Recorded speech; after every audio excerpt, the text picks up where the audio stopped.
Thank you for joining me, Brahmas fans. This is Troy Depew, your Texas Brahmas Examiner. I have on the phone with me the man that was voted the pound-for-pound best fighter in the CHL by the Armchair Report, that's a trademark of Sport Media Report, LLC. Thank you for joining me today, Mr. Han. Oh, thanks for having me, sir. So how does it feel to be given that title? Well, obviously, it feels pretty good. It's something I've been doing for a while, and I've never really gotten any recognition for it, so it feels good to finally, get a little pat on the back, and, it doesn't hurt at all. So does that kind of put a big bullseye on your back for the other guys? Maybe. I'm just going to look at it the same way. I look at every game the same way, do the same thing, prepare the same way as I always do. Some guys see that and maybe, they think should have been there or what. But I'm sure, I always welcome any takers and anybody who wants to, step up to the kit. That was actually my next question. Would you care if it even put a bullseye on your back, or would you welcome it? Oh, I'd welcome it. I'm not usually a guy that'll ever say no to a fight, but depending on the game, depending on the circumstances of the game, but the majority, if I'm always down, I'm always willing to go. So, I welcome anyone. So how does old Fonger, how does he feel about your fighting? Does he restrict you at times, or does he kind of say go do what you do? Well, recently actually he's kind of taken away my ice time just to kind of put me into that fighter role where I play 2 shifts a game and go out there and fight. But it's frustrating sometimes. It's easier to fight when you're in the game. You're mixing in right. shit, and you're in the game rather than sitting there for a period and a half, and then having to go fight a guy that's been he's in the game, he's been running around, doing something, and right. when you get out there after somebody who's been hitting my teammates, or taking runs at guys, and it's kind of hard just to kind of get into that mind frame right away. Now, Ryan Hand's been around in several different leagues, including 2 years in the NLNH. For those who don't know about this league, can you tell us a little bit about it? Well, it's cleaned up a lot since back then. Well, back then, when I played there, we had 8, 10 tough guys in it, and we'd start the game. Some games we'd start with 5, 10 fights off the opening face-off. We played for a bit, and then we'd have 5, 10 where you'd have round 2 against the same guy, and then there's only 2 fights in that league, so you'd be done for the night and go sit in the stands with the guy and have a beer. It's more of just it was more of a fighting league. The fighters got paid more than the goal scorers. They could fly anybody in for the weekend, pay them a certain amount, put them up in a hotel just to have a couple fights in the weekend. But they've changed the rules a bit. There's no import rule. You have to play in the Quebec Junior Major League or Quebec Junior, Quebec University, something to play in that league. Back then it was something else. My team we had was really tough. So every single night, there was, wherever we went, there were, the guaranteed brawl. It's not designed tonight because we had the toughest team that year, and we were first place all year. My second year there, so it was every night was a guaranteed brawl. It was fun. Some guys wouldn't like that, but my first 2 years coming out of junior, I was full of piss and vinegar and just willing to fight anybody, and I just made a name for myself that way. So you had 252 penalty minutes in 40 games during the 2007-2008 season with the LNAH, and I bet most of those weren't tripping minors, were they? No, well, actually, that year I had 38 fights in 40 games.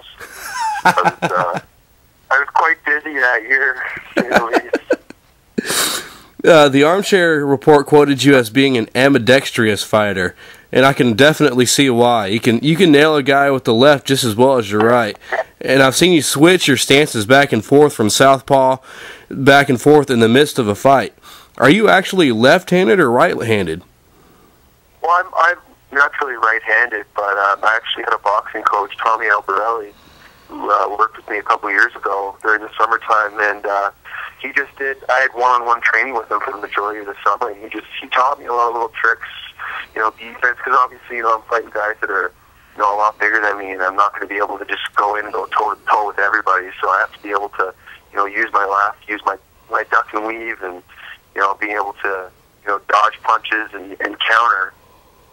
He taught me that the best offense is off of defense. So right. I just try to, use the guy's momentum against me. If I see the big right coming, then I can switch underneath it and leaves my left completely open. So. And that brings me up to my next question is, how do you train for on-ice fighting? I mean, is it just something that you either know how to do or you don't? Because I got to imagine it's a different world than off-ice. Or do you kind of learn the hard way by getting a few teeth knocked in and realize, well, I ain't going to do that again? Well, it's something, I work on it every summer. I've done, a few different martial arts. I've done Muay Thai, Jiu-Jitsu, and just different stuff with my balance, obviously boxing and stuff. So, I'm good on my feet. I feel like I have good balance, and I just try to work on, my core strength and my balance, and just my punches from every angle. Because with hockey fights, you're not just standing straight up, just throwing punches. Your punches are coming from every angle. So I try to, maximize my power from each angle. So be most effective I can. Now you came to the Brahmas after the Allen Americans waived you on November 4th. And you told me earlier that one of your favorite fights last year was against Nathan Saunders. Why was that one of your favorites? Well, I just say that was one of my favorites just because I grew up obviously playing in the Quebec Junior Major League, and Nathan Saunders was one of the toughest guys in the queue for as long as I was there. He was one of the big guys. Played out in Moncton. He's a big dude, and he fought all the heavies, and I was just, I was 185, 190 pounds in junior, and I tried to fight him all the time, and he would never fight me, and it was just a guy that I always really wanted, to obviously gain respect by fighting a guy with that stature. So I always wanted to, and I played against him, here and there, a couple games in my pro career, and then last year, it was one of my first games at the Allen Americans, and I had to prove myself there. I had to, try to earn a spot, and he asked me to go, thinking, it was going to be an easy fight for him, and obviously I accepted, and then Wild Fong actually called the timeout to tell him not to fight me. Then there was a guy trying to break it up in between us off the face-off, saying he's not going to fight you, and then Saunders looked at me and said, let's go, and threw his stuff down, so I was pretty pumped, and then I gave it to him pretty good, which felt good. And yeah. The fans in Allen loved it, and the coaches loved it too. So I just have to say that was one of my faves, just because with the history and stuff behind it. So it felt pretty good. Yeah, I mean, I can say that last year during that time, that wasn't one of my favorite fights, as you were playing for that other team up there. But I'm definitely glad you brought your skill set to the Brahmas. Yeah. Go ahead. It's good to be. I just feel like I'm a big part of this team. I'm a positive guy on the bench. I help. I try to help out everybody. If I'm not on the ice, I try to. If I see something the guy can do better, maybe just a little bit of input. And constructive criticism. We have a really good group of guys, and everybody. If you tell somebody something, they usually they'll take it. And, guys don't get mad if you try to help them out. Guys be a good young group of guys that are willing to learn. So anything that can be helpful, they usually take it in. So that's good. One of the things about you that I've noticed is that you're not a cheap fighter in any way, meaning that you don't continue to wail on someone once they're on the ice. You don't try to slew foot anyone if they try to, if they land a few lucky ones. You don't try to slew foot them to get them on the ice. You want to stand up and go toe to toe with people and prove that you're the better actual fighter. That's the thing. I've never been a cheap guy. I'm not the kind of guy that's going to go out there and take a stupid penalty or get a suspension for running a guy from behind and doing something stupid like that. I'm gonna if there's a tough guy in the other team, I'm gonna say usually in warm up I'll try to catch his attention. Say, hey, are we going tonight? Let's go tonight. Set the tone early or whatever. I'm always try to square off, take my bucket off, have a good little square up, and obviously when the guy goes down, I'm not going to hit him. I expect the same respect in return, you know. Right. That's actually really honorable. Well, if I start hammering guys when they're down, then sure enough, there's going to be a time that I'm down and the guy's just going to, you know, wail on me, and that's not exactly, you know, it's not what I want. So, like anything, right? Right, and I swear you must keep springs in your shin guards, because I've seen your knee touch the ice, and you always spring right back up when your knee goes down.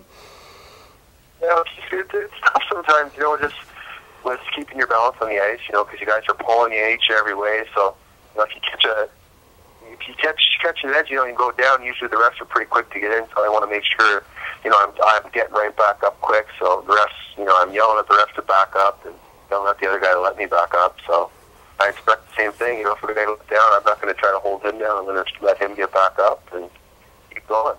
Give the fans what they want. One other thing is that, you know, you take on anyone of any size, of any, you know, scary reputation, and while the Saunders fight last year was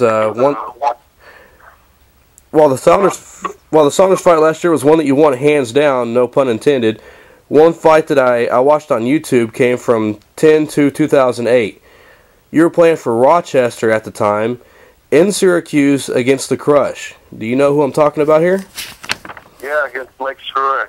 Yes, sir. Yeah. While the DropYourGloves.com fight card had this fight as a draw, I know how big Scory is, and you know I've seen him leave men bloody a few times. So I mean, for you to even go toe to toe with him in the first place earns you major cojones points from me.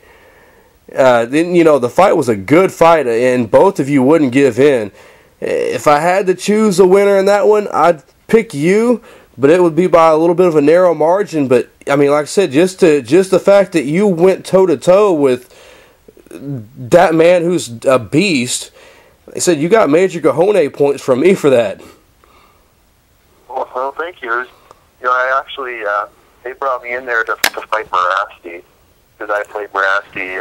I fought him a few times in the Quebec Senior League, and he was in Syracuse. And I asked Nasty if we were going to go and warm up, and he told me to fight Scroy first. I fought Scroy, and I didn't get another shift against Morasti out there, but let me tell you, my heart was racing when I saw Scroy out there, and he gave me the nod, let's go, and he had the big sideburns that curled up and back. Just a monster. You know, there's a few things that the common, you know, the everyday hockey fan may not really know about hockey fights, and I'm going to kind of go through a couple of them and let me know if I'm wrong. First of all, the two men are not always mad at each other. Sometimes it's actually more of a respect thing, where one man might be the tough guy, and you know the challenger wants to test his skills out against him. The second one is, you know, there's times that a fighter will try to get someone to go with them for a momentum shift for his team.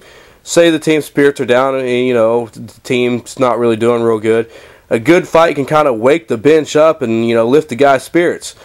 You know, if the team's winning by a narrow lead and it's kind of a close fight, a lot of times a fighter will kind of decline an invitation to drop the gloves so that his team doesn't have to juggle lines while he's in the box for 5 minutes. And thirdly, you know, not all the time, but most of the time, there's no hard feelings when you leave the ice. What happens on the ice stays on the ice, and a lot of times after the games, you might grab a beer with the guy. Exactly. That's the way I've always looked at it. You know, it's part of the job, just like anything. You know, if I got to do it, the other guy's got to do it. There's no hard feelings. Like, you know, I'm friends with a few guys in this fight. You know, and you know, it's a mutual respect thing. You know, it's part of the job, and like you said, with the momentum, and just like it's a big respect thing. Like I feel like I have everybody's respect on my team. So if I go out there, even if I don't do well and it's not a very good fight, I still feel like my team gets up and. You know, they love it. They get energy from it, and we usually turn the game around. If we're down a couple goals, that's when I go out and I fight. And if the guy accepts, and you know, I have a good fight, my team gets up. You know, and we can score a couple goals, tie the game up, end up winning the game. And I feel like I've done my part. You know, I'm sitting there in the box and I'm banging on the glass after we score, and it's just a great feeling to know that you know I can help out, I can wake up my team, and you know they'll respond the way I want them to. You know. And yeah, and the other thing about you, Marian, is you know, I've been watching a little bit here and there, and been reading a lot on you. And you're not just a fighter; you're actually a good hockey player as well. You've been playing both D and forward. Which position do you actually like playing best? Well, I grew up. I was always a defenseman, and then a couple of years ago, when I was in Rapid City, I was on D, and then they put me up on forward because we were out of the playoffs. It was their first year, and we played against Colorado our last two games, and I was just running around hammering guys, and we played against. That's when McClellan was the coach, and he actually called me last year. He wanted me to come play forward for him in Wichita. So to make that transition, if I played forward, I'd usually just get one shift just to go out there and fight, but I was never actually in a playing role. Just last year with Kevin, Big Daddy Mac gave me a chance to play. I took that chance. I work hard. I work hard after practice, and I just try to improve the little things that I just don't want to be a liability out on the ice. That's the most important thing for my role. I want to chip pucks in, chip pucks out, finish my checks. Just keep it simple. And I do prefer the forward role. I just it's easier that way. You get the puck in, you hammer the D-man, you back check, cover your point man. As a defenseman, especially with some of these guys in this league, they're so skilled. You make, they'll burn you, and then it looks bad on you. That way, absolutely. Four of the guys backing me up. So. Absolutely. I mean, it was hard for me playing defense like I did. It was hard for me to go up and play forward and not always have the defensive mindset and the defensive posture. It was always hard for me to actually get in the zone and stay in there and not worry about as soon as the other team touches the puck, oh crap, I got to get back and defend. Exactly. I mean, do you have, when you play forward, do you kind of still have that major defensive mindset? Oh, of course. I'm not going to fully pinch sometimes. I'm taking a look, if my defenseman goes down, I'm going to cover him, and I'm not worried, if my defenseman gets burnt down low, to take the rush, because I've taken I can skate backwards, I can do my crossovers, I can play it one-on-one, so it's not worried. So it's good that I'm able to play in the defensive zone as well as the offensive zone. I'm sure it helps out, with the coaches. He doesn't think I'm a liability out there because I play well defensively first. That's important. Absolutely. Well, it was a pleasure talking with you, Mr. Hand, and good luck against the Laredo tomorrow, and good luck this weekend. And don't put any foil on the hands. Don't get caught. Yes, sir. Thank you very much for your time. All right, Bob.